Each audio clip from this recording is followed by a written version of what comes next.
Welcome to today's video. Today we're going to be going through chapter 15 of The Power of Awareness by Neville Goddard. That chapter is titled The Crown of Mysteries. If you were with us for our last video, go ahead and remember back to everything about the effortless way. Chapter 14 was all about the effortless way, understanding the principle of least action and how that governs everything, including our manifestation, our creation, our action, our beingness, our emotions, and our transfer from one psychological state to another, but also ultimately leading us into chapter 15, the Crown of the Mysteries, really talking about, I love this chapter because Neville goes into the allegorical nature of the law of assumption, the power of assumption. I think that all throughout history, we've seen allegories and metaphors used to help us understand because the brain is very imaginal in nature, right? No surprise there because we are imagination experiencing itself. And when we look at this, when we look at these allegorical pictures of what the law of assumption is, it gives us a deeper understanding. And if you're having a problem understanding a lot of this stuff or making this work, my biggest piece of advice here is to go back to your fundamental identity, right? One thing we talk about a lot is how without an identity shift, all of this states of consciousness stuff and shifting and law of assumption and visualization, it doesn't matter. It doesn't matter, right? Until we are the person that does certain things, we will not be the person that does certain things, right? So that being said, let's get started. The crown of the mysteries, right? The assumption of the wish fulfilled is the ship that carries you over the unknown seas to the fulfillment of your dream. The assumption is everything. Realization is subconscious and effortless. Assume a virtue if you have it not. Act on the assumption that you already possess that which you sought. Blessed is she that believed, for there shall be a performance of those things which were told her from the Lord. As the Immaculate Conception is the foundation of the Christian mysteries, so the Assumption is their crown. Psychologically, the Immaculate Conception means the birth of an idea in your own consciousness, unaided by another. For instance, when you have a specific wish or hunger or longing, it is an Immaculate Conception in the sense that no physical person or thing plants it in your mind. It is self-conceived. Every man is the Mary of the Immaculate Conception, or every human, I should say, is the Mary of the Immaculate Conception, and birth to his idea must give. The Assumption is the crown of the mysteries because it is the highest use of consciousness. When in imagination you assume the feeling of the wish fulfilled, you are mentally lifted up to a higher level. When, through your persistence, this assumption becomes actual fact, you automatically find yourself on a higher level. That is, you have achieved your desire in your objective world. Your assumption guides all your conscious and subconscious movements towards its suggested end, so inevitably that it actually dictates the events. The drama of life is a psychological one, and the whole of it is written and produced by your assumptions. Learn the art of assumption, for only in this way can you create your own happiness. I really, really, really love everything he says here, so let's break it down. The assumption of the wish fulfilled is the ship that carries you over the unknown seas to the fulfillment of your dream. The assumption of the wish fulfilled is the ship, the vehicle, the modality that carries you over unknown seas, that powers and propels you through unknown and unclear circumstances to the fulfillment of your dream, right? This is the whole thing here. This is not about knowing every single detail in advance. It's not. It's about moving into higher and higher states of consciousness and continually acting and doing as big and as full and as integral as you can from that place, right? Your job is not to know all the details. Your job is to move into a space where you are so convinced that you are a thing that you don't really even think about it. That's when you begin to know that you are something, is that you don't necessarily have to think about it. It's something that comes up and is. And he talks about this later, right? When through your persistence, this assumption becomes actual fact, you automatically find yourself on a higher level, right? Because in moving in creating that thing in your world, whatever it is, you have become a new person. This is all about identity, right? The assumption of the wish fulfilled being the ship that carries you over the unknown seas to the fulfillment of your dream. The assumption is everything. Realization is subconscious and effortless. Here's the thing. I want to put some context here. The assumption is everything and the realization is subconscious and effortless. This principle is 100% true if you're approaching this from the place of infinite awareness, from imagination. As Neville says, you are all imagination. The assumption is everything, and this is why it is everything, because when a conviction comes through us, it is identifying in us, and in turn inspiring thought and feeling in us, and then creating action, which in turn creates outcomes, which we then react to as a reflection of our self-image, and the entire process repeats itself. The assumption is everything, realization is subconscious and effortless. You don't need to know everything. You need to know who you are and move from that place.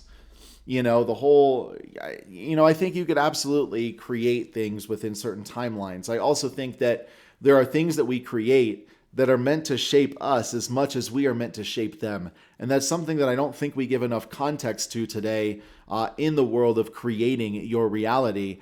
Sometimes a timeline is in place because there's a greater dimensional picture there that is illustrating how much it is going to affect a certain part of who you are, how you operate, all of those different things. And so there's so many different factors in play when it comes to creating your life. The identity part is the only part you can truly control, right? Because the identity part is what leads to thoughts, it's what leads to feelings, and ultimately it's what leads to actions. And that's really what we're trying to do here. It's not just right thinking, it's right conviction, it's right thinking, it's right feeling, it's right believing, it's right convincedness, it's right naturalness that ultimately leads to right ideologies, that ultimately lead to right action, that translates into right outcomes. The assumption is everything. It's everything. Realization is subconscious and effortless. Assume a virtue if you have it not. Assume a virtue if you have it not. So to assume a virtue, I really believe, is to simply look at yourself and the world through the lens of a concept, right? So integrity is a great virtue here to look at. And it's something that I think has a direct effect on our manifesting is our sense of internal integrity, right?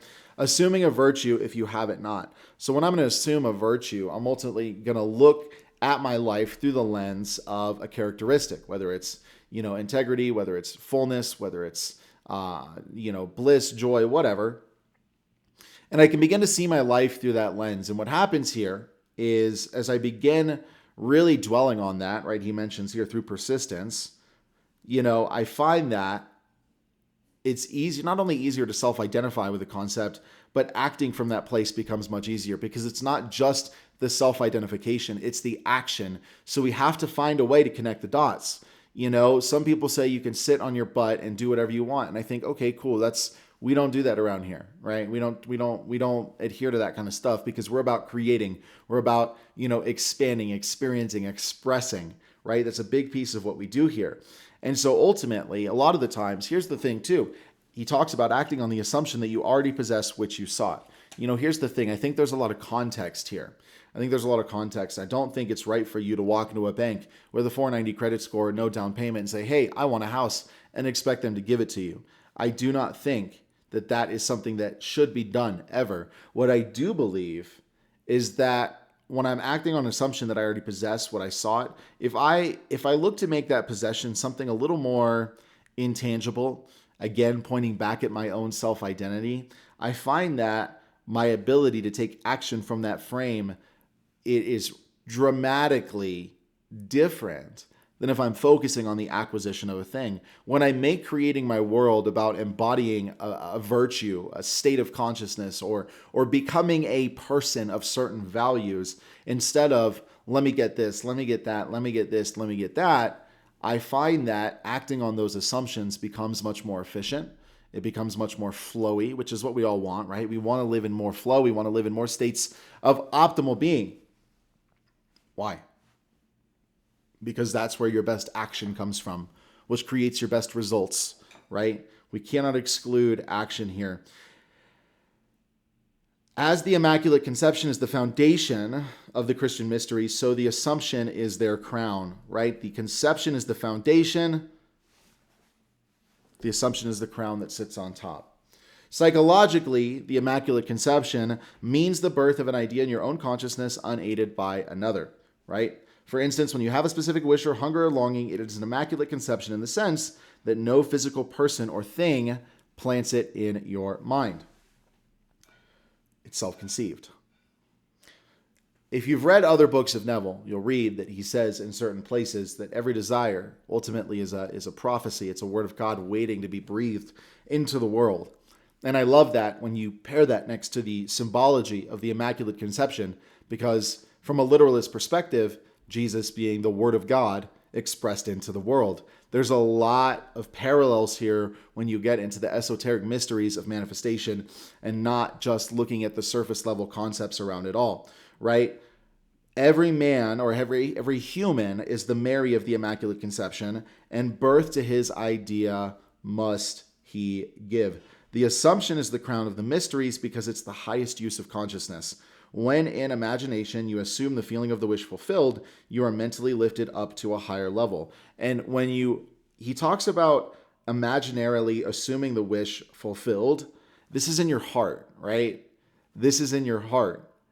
When you're moving into that state of consciousness in your heart, I would say even closer to your gut, what's going to happen here is your mental is taken up, right? You talk about how to conceive solutions for new problems. You have to raise to a higher state of consciousness. If there are problems in your life, it's not about being rescued from them. It's about leveraging the infinite intelligence that you are to create solutions. This is the epitome of literal self-sufficiency, right? The Assumption is the crown of the mysteries because it's the highest use of consciousness. And when in imagination you assume the feeling of the wish fulfilled, you are mentally lifted up to a higher level, okay? Again, as a person thinks in their heart, so they are, right? Guard your assumptions, for out of it come the issues of life. So when we are moving into that space in our gut, in our heart, we find that our brain follows. Our brain follows and produces those ideas, those solutions. But the problem is, for most of us, we're unable to get out of fight or flight when it occurs. And because of that, we're prevented from actually creating and devising the very solutions that would get us out of the problem that we're in. This is where so much of this is about self-regulation and mastery. You have to be able to self-regulate enough to take yourself out of a situation so that you can figure out the solutions, right? This is not magic. Right? I guess to some people it is, but we understand it, right? We understand how this process works. You are the operant power, right? Neville says this a million different times. So what you need to do is step into that space without attachment, right? The key here is moving into the wish fulfilled without a tiny bit of peripheral back on your lack or whatever separation that you're focused on. The key is to be so immersed in the wish fulfilled that you forget the lack unfilled, right? And if you haven't forgotten it, you haven't moved into a new state. And here's the thing, okay? Just because you move into a new state and you're not necessarily conscious of it doesn't mean you don't take care of it, right? We're not talking about not taking care, but we're talking about moving into a place where we can actually come up with aligned and integral solutions or decisions that we can make to take that change, make that change, move into that place, whatever you want to call it, whether it's massive goals, massive millionaire companies, or whether it's simply fixing relationships. I cannot create the solution or even come up with the solution that I'm looking for until I fully move onto that ship, right? The ship of assumption that carries me across the seas of the unknown to the fulfillment of my dream. And when through your persistent, this assumption becomes actual fact, you automatically find yourself on a higher level. That is, you have achieved your desire in your objective world. Your assumption guides all of your conscious and subconscious movements towards its suggested end. So inevitably, that it actually dictates the events. Okay? Your assumption guides all your conscious and subconscious movements towards its suggested end so inevitably that it actually dictates the events. this is also telling us that before we take action, before we create outcomes and results, there is an assumption that drives everything that we do. And we must have the courage to be tremendously honest with ourselves if we're going to make progress in this area of our lives. If our lives are not reflecting it, it's not a matter of judging ourselves, like, oh, you haven't created what you want, but it's about moving continually back into that space of assumption where you are only aware, A, of the fact that you are infinite awareness, experiencing itself subjectively, but B, aware of the values of the tonalities of the environment that you'd like to create. I'd like to take a second and talk about the fact that, again, it's not the things you want, it's the experiences that you think you're going to have when you experience those things that you actually want, right? So moving assumption, correlating it to creating those experiences internally, because here's the thing about this, when a desire comes upon you, even for a split second, even if it's unconscious, you feel the fulfillment of it. Otherwise, you wouldn't be moving towards it. You cannot move towards an end without already having that end in mind. And that end is dictated